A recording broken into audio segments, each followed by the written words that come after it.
इसका खुलासा फिल्म की शुरुआत में ही हो जाता है। विश्व युद्ध नामक वैश्विक संघर्ष के समापन के बाद से 300 साल बीत चुके हैं।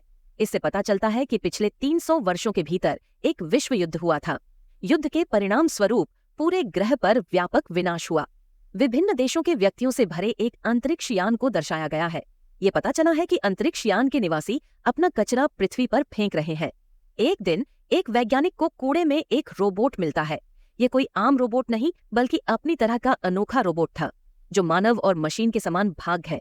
ये वैज्ञानिक रोबोट को उठाकर अपने घर तक पहुंचाता है और वह रोबोट को दोष रहित ढंग से ठीक कर देता है। इसका उपयोग नई बॉडी के निर्माण के लिए किया जाता है।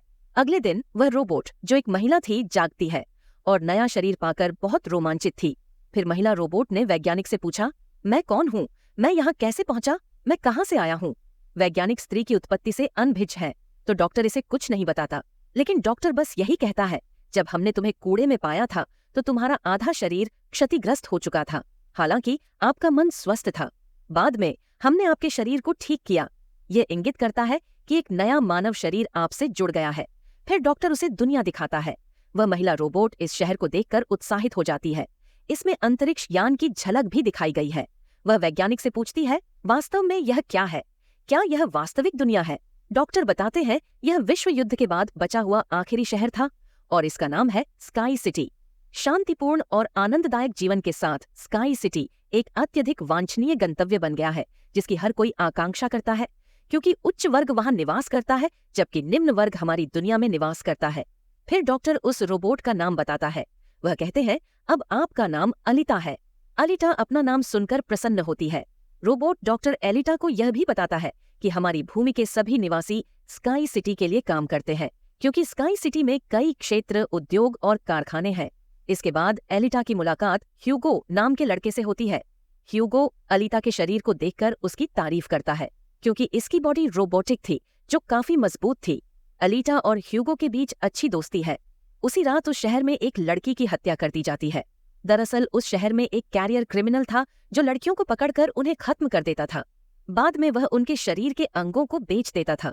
उसी रात अलिटा डॉक्टर को देखती है जो कहीं से घर लौट रहा था।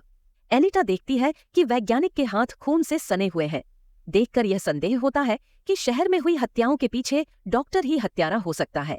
अगले दिन वैज्ञानिक की पत्नी उससे मिलने आती है, क्योंकि उनका तलाक हो चुका था। यहाँ पता चला कि अलिटा के साथ समायोजित मानव शरीर वास्तव में यह उसकी बेटी का शरीर है। उनकी बेटी अब नहीं रही, इसलिए उसने अपना शरीर एलिटा को दान कर दिया। उसके बाद ह्यूगो एलिटा को खेल में शामिल होने के लिए आमंत्रित करता है और यह गेम शहर का जाना माना गेम था। अलिटा इस गेम को बखूबी खेलते हुए दूसरों को मोहित कर लेता है। अलिटा भी वह गेम जीत जाती है। ह्यूगो बाद में एलिटा को अपने सबसे पसंदीदा स्थान पर ले जाता है। यह एक इमारत की छत थी जहां से पूरे शहर का नजारा देखा जा सकता था और यहां से स्काई सिटी भी नजदीक दिख रही थी। एक सबसे बड़ा पाइप भी है। ह्यूगो बताता है कि सभी वस्तुएं स्काई सिटी से इसी पाइप के माध्यम से पृथ्वी पर आती है। मैं स्काई सिटी जाने के लिए कड़ी मेहनत कर रहा हूँ, याद रखें मैं अवश्य वहां पहुंचूंगा। अलिटा पूछती है, यह स्काई सिटी कैसा दिखता है? इस पर ह्यूगो कहता है, दरअसल डॉक्टर ने तुम्हें कूड़े से खोजा था और वो कूड़ा उस स्काई सिटी का था। इसका तात्पर्य यह है कि आपकी उत्पत्ति स्काई सिटी से हुई है। लेकिन एलिटा को इसके बारे में थोड़ी सी भी याद नहीं थी और वह अपना अतीत भूल चुकी थी। दरअसल वह अपनी याददाश्त खो चुकी थी। अगले दिन डॉक्टर घर से बाहर चला जाता है और अलिटा उसका पीछा कर रही है। अलिटा यहाँ समझती है कि डॉक्टर हत्यारा नहीं है, हालांकि वह एक शिकारी योद्धा है। शिकारी योद्धा वे हैं जो अपराधियों का अंत करते हैं। फिर बाद में हथियारों के शवों को फैक्ट्री में ले जाया जाता है। इनके स्थान पर भारी इनाम मिलता है। यहाँ अलिटा को डॉक्टर की असलियत के बारे में पता है। उसी समय सीरियल किलर वहाँ पहुँचता है। वह वही हत्यारा था जो लड़कियों को मार रहा था, लेकिन वह शहर में रहता था। फिर अलिटा बहादुरी से उस हत्यारे का सामना करती है। यह इतना मारता है कि उसे भागने पर मजबूर कर देता है, जबकि अलिटा दूसरे हत्यारे को मारने में सफल हो जाती है। फिर डॉक्टर और एलिटा उस हत्यारे का सिर लेकर फैक्ट्री की ओर बढ़ते हैं, जहां उन्हें उस सिर के बदले $20 का इनाम मिलता है। बाद में डॉक्टर ने एलिटा को अपनी कहानी बताई। उन्हें शिकारी योद्धा के रूप में कैसे जाना जाने लगा और ऐसा किस कारण से हुआ। वह बताते हैं, यह उस वक्त की कहानी है जब मैं, मेरी पत्नी, बेटी और मैं साथ रहते थे। एक दिन उन्होंने एक रोबोट बनाया और उस रोबोट ने उनके घर में घुसकर उनकी बेटी का अपहरण कर लिया। इस घटना के बाद उस डॉक्टर को उस रोबोट पर काफी गुस्सा आया और डॉक्टर ने अपने ही बनाए रोबोट को खराब कर दिया। फिर उसके तुरंत बाद डॉक्टर शिकारी योद्धा बन गया। तभी घटनास्थल पर वेक्टर नाम का एक आदमी आता है। वास्तव में वेक्टर रेस गेम का प्रमुख था। इसका खुलासा फिल्म की इस गेम की व्यवस्था वेक्टर ही करता था। डॉक्टर की पत्नी को भी वेक्टर के साथ देखा जा सकता है। यहाँ पता चला कि डॉक्टर की पत्नी वेक्टर के साथ एक चाल खेल रही है, क्योंकि वेक्टर ने उससे वादा किया था कि वह उसे स्काई सिटी भेज देगा। डॉक्टर की पत्नी स्वयं एक डॉक्टर है और वेक्टर द्वारा कार्यरत भी है। फिर वही रोबोट दिखाया जाता है जिसे एलिटा ने बिगाड़ दिया था। वह रोबोट वेक्टर पर चला जाता है। यह उसे बताता है कि एलिटा मेरे शरीर की विकृति का कारण है। वेक्टर ने रोबोट को भला बुरा कहते हुए टिप्पणी की, क्या तुम एक छोटी लड़की से पिटाई खाकर वापस आए हो? रोबोट ने बताया कि वह कोई छोटी लड़की नहीं बल्कि सबसे ताकतवर है। वेक्टर रोबोट से कहता है, अब यह तुम्हारा मिशन है कि तुम्हें एलिटा को नुकसान पहुंचाकर मेरे सामने लाना है। फिर ह्यूगो उस रेस गेम को देखने के लिए एलिटा को ले जाता है। वह एलिटा को यह भी बताता है, इस गेम के विजेता को स्काई सिटी भेजा जाता है। यह सुनकर एलिटा उत्साहित हो जाती है। फिर ह्यूगो एलिटा को एक जहाज दिखाने के लिए ले जाता है। वह बताते हैं, यह 300 साल पहले का दुश्मनों का जहाज है। वह जहाज एलिटा को मोहित कर लेता है। जब वह उस पर एक नजर डालती है तो एलिटा पानी में छलांग लगाते हुए उस जहाज की ओर बढ़ती है।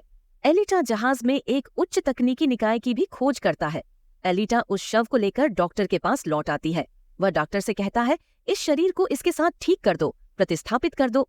इसका मतलब है इस शरीर को मेरे सिर के साथ समायोजित करो। लेकिन डॉक्टर ने इसे कराने से मना कर दिया। वह बताते हैं, यह शरीर शक्तिशाली है, इसके पास निश्चित हथियार है।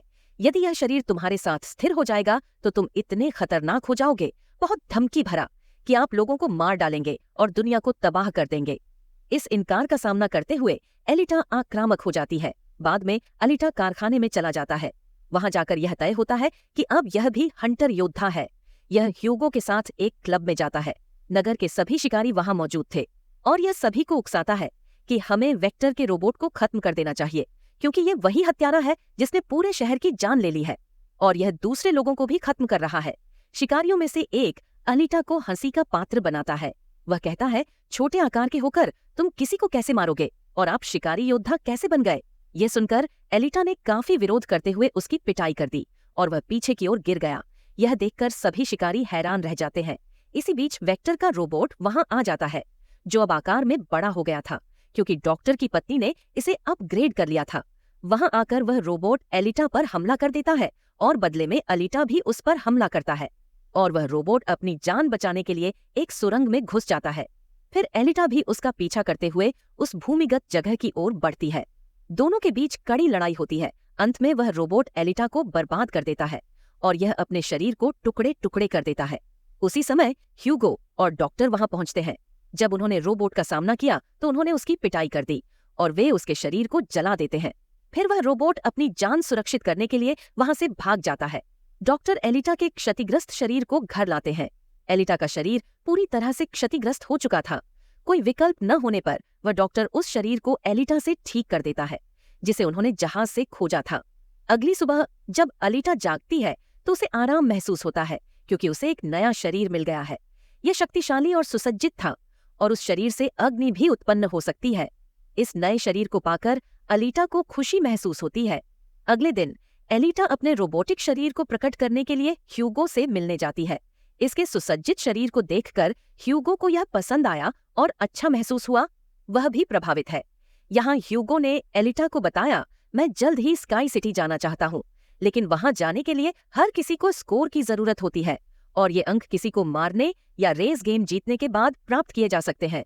यह सुनकर एलिटा अपना रोबोटिक दिल बाहर निकालकर ह्यूगो को दे देती है और यह कहता है, मेरा रोबोटिक हृदय ले लो, बेच दो, इस तरह आपको कुछ अंक प्राप्त होंगे, तो फिर आप स्काई सिटी जा सकते हैं। और एलिटा का रोबोटिक दिल कोई साधारण नहीं है, लेकिन इसमें बहुत ताकत होती है और वो रोबोटिक दिल इतना मजबूत है कि ये शहर इस रोबोटिक दिल से कई महीनों तक बिजली ले सकता है, क्योंकि इस रोबोटिक हृदय में ऊर्जावान किरणें होती हैं। लेकिन ह्यूगो एलिटा का रोबोटिक दिल लेने से मना करता है। वह कहता है, मुझे इसकी आवश्यकता नहीं है, आप इसे अपने पास सुरक्षित रख सकते हैं, क्योंकि आपका रोबोटिक दिल बहुत जरूरी है। वह कहते हैं, तुम्हें रेस गेम में भाग लेना चाहिए, क्योंकि मुझे यकीन है कि आप रेस जीत सकते हैं। यदि आप गेम जीत गए तो हम दोनों स्काई सिटी चले जाएंगे। यह सुनकर एलिटा तुरंत सहमति दे देती है और वह खेल में भाग लेने के लिए तैयार हो जाती है और वह ह्यूगो के प्रति अपने स्नेह के कारण इसे उसके लिए लागू करना चाहती थी। बाद में वेक्टर घटनास्थल पर आता है, जो अलिटा को समाप्त करने के लिए शिकारियों और हत्यारों को काम पर रखता है। वह हर किसी से कहता है, यदि आप रेस में एलिटा को मार देते हैं, फिर मैं तुम्हें 5 मिलियन अंक दूंगा, जो स्काई सिटी जाने के लिए बुनियादी है। तभी वह शिकारी नजर आता है जिसे क्लब में अलिटा ने पीटा था। अब वह यह बदला ह्यूगो से लेने जा रहा था। एक आदमी को खत्म करते हुए उसने ह्यूगो पर आरोप लगाया। अब ह्यूगो पर किसी को खत्म करने का आरोप था। नतीजा यह हुआ कि वह अपराधी बनने लगा था। दूसरी ओर अलिटा प्रकट होता है, जिसने शुरू होने वाली रेस में हिस्सा लिया था। दौड़ में सभी हत्यारे अलिटा के विरोधी बन जाते हैं, इसलिए वे अलिटा पर हमला करते हैं, लेकिन अलिटा भी उनके बराबर थी, इसलिए वह एक एक करके उनका सामना करते हुए उन्हें मारना जारी रखती है। तभी अलिटा को ह्यूगो का कॉल आता है। वह बताता है कि शिकारी मेरा प्रतिद्वंद्वी बन गया है और वह मेरी जिंदगी खत्म करना चाहता है। फिर अलिटा वह दौड़ छोड़कर ह्यूगो को बचाने चली जाती है। वहां पहुंचकर अलिटा शिकारी की जोरदार पिटाई करती है, जबकि पूरे शहर में यह बात सामने आ गई कि ह्यूगो अपराधी बन गया है। वह भी वांछित था, जैसे कि पकड़ने वाले को इनाम के तौर पर $30 मिलेंगे। तभी शहर की पुलिस ह्यूगो को खत्म करने के लिए वहां पहुंचती है। क्योंकि सभी इस बात पर सहमत थे कि ह्यूगो एक अपराधी है, इसलिए उसे खत्म करना जरूरी है, तो सभी अलिटा से कहते हैं, ह्यूगो को मौत के घाट उतार दो। लेकिन अलिटा उसे नहीं मारता। लेकिन शिकारी ने तलवार से हमला करके ह्यूगो को खत्म कर दिया और ह्यूगो यहीं अपनी आखिरी सांसें ले रहा है। पहली नजर में ह्यूगो समाप्त हो गया है।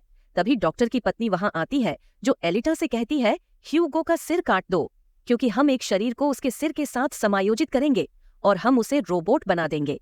क्योंकि डॉक्टर की पत्नी अब एक सज्जन महिला में बदल गई थी और वह ऐसा करना चाहती थी ताकि ह्यूगो फिर से पुनर्जीवित हो सके। तो अलिटा अब भी वही कर रही है। वह सबके सामने ह्यूगो का सिर धड़ से अलग कर देती है। बाद में यह ह्यूगो के सिर को डॉक्टर के पास ले जाता है, जहां डॉक्टर ने ह्यूगो के ऑपरेशन के बाद उसके सिर के साथ दूसरा धड़ जोड़ दिया। परिणाम स्वरूप ह्यूगो फिर से पुनर्जीवित हो गया है। ह्यूगो और एलिटा उत्साहित हो गए, क्योंकि ह्यूगो के पास अब एलिटा जैसा रोबोटिक शरीर था। डॉक्टर ने अलिटा को सूचित किया कि वेक्टर सभी को धोखा देता है, क्योंकि वह आपसे बड़ी रकम लेकर धोखाधड़ी करने के बाद आपको स्काई सिटी भेजने का वादा करता है। यहाँ तक कि कोई भी इंसान इतने पैसे देकर स्काई सिटी नहीं जाता है और स्काई सिटी में कोई नहीं जा सकता, लेकिन केवल स्काई सिटी के निवासी ही वहां जा सकते हैं और वहां निवास भी कर सकते हैं। और रेस का विजेता इस दुनिया से स्काई सिटी जा सकता है, अन्यथा कोई वहां नहीं जा सकता। डॉक्टर एलिटा को यह भी बताते हैं, मेरी पत्नी और मेरा जन्म स्काई सिटी में हुआ था और हम अपनी बेटी के इलाज के लिए यहाँ पहुंचे थे। इसके बाद यहाँ फंसा दिया। ये सुनकर अलिटा क्रोधित हो जाती है और वह वेक्टर को मारने के लिए निकल पड़ती है। अलिटा सीधे कारखाने की ओर बढ़ती है और उस पर वेक्टर की मशीनों द्वारा हमला किया जाता है। लेकिन एलिटा के पास अब एक शक्तिशाली और रोबोटिक शरीर है, इसलिए अलिटा लगातार एक एक करके सभी को मार रहा था। सभी मशीनों और रोबोटों को नुकसान पहुंचाते हुए एलिटा उसे खत्म करने के लिए वेक्टर के पास जाती है, लेकिन वहां वेक्टर का रोबोट दिखाई देता है। यह अलिटा पर हमला करते हुए उसे घायल कर देता है और वह नीचे गिर जाती है। फिर अलिटा अतीत से संबंधित उसकी स्मृति को पुनर्स्थापित करती है, जैसे उसकी स्मृति बनी रहती है जो खो गई थी। एलिटा को याद है कि वह एक योद्धा थी और उसने लगभग 300 साल पहले हुए उस विश्व युद्ध में भी हिस्सा लिया था।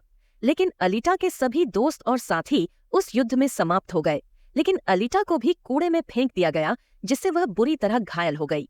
यहाँ अलिटा ये सोचकर अपनी याददाश्त बहाल करती है कि यह स्काई सिटी के मालिक द्वारा किया गया है और उसने अलिटा के सभी साथियों को भी खत्म कर दिया था। यहाँ अलिटा को याद आता है, मेरा मिशन स्काई सिटी के मालिक को मारना है। इन तथ्यों को याद करते हुए अलिटा भावुक हो जाती है। इसके अलावा यह आक्रामक हो जाता है। फिर वह रोबोट अलिटा पर हमला करता है और उसी समय अलिटा भी अपनी तलवार से हमला करता है। वेक्टर की घटनास्थल पर ही मौत हो गई है। डॉक्टर की कॉल प्राप्त करने पर अलिटा को पता चलता है कि ह्यूगो उन पाइपों पर चढ़कर स्काई सिटी की ओर बढ़ रहा है। फिर अलिटा भी उसका पीछा करते हुए ऊपर चला जाता है। यह उसे निर्देश देता है, आपको स्काई सिटी जाने की जरूरत नहीं है, क्योंकि इसमें कुछ भी उल्टा नहीं है। हम अलिटा सुनकर अपना जीवन व्यतीत करेंगे, लेकिन स्काई सिटी के मालिक सहमत थे इसे ऊपर से देखना, इसलिए वह उन पर अपने हथियार से हमला करता है। नतीजतन ह्यूगो का पूरा शरीर टुकड़े टुकड़े हो गया। उसी समय एलिटा उसका हाथ पकड़ लेती है, लेकिन अलिटा गलती से ह्यूगो की पकड़ खो देता है। इसलिए वह काफी दूरी से नीचे गिर जाता है। ह्यूगो को खोने से अलिता बहुत दुखी है और वह रोने लगती है। अब एलिटा ने निर्णय लिया कि स्काई सिटी में जाकर वह उस शहर के मालिक को खत्म कर देगी, क्योंकि यह ह्यूगो की मृत्यु का प्रतिशोध चाहता था। ऐसा लग रहा है कि एलिटा ने भी वह रेस जीत ली है और यह अपनी तलवार को स्काई सिटी की ओर उल्टा कर देता है और यह स्काई सिटी के मालिक से कहता है, मैं तुम्हें मारने और बदला लेने आ रहा हूँ। घड़ी, मैं तुम्हें बुरा महसूस कराऊंगा और तुम्हें जीवित रहने से मना कर दूंगा। और फिल्म भी इसी सीन पर पूरी होती है।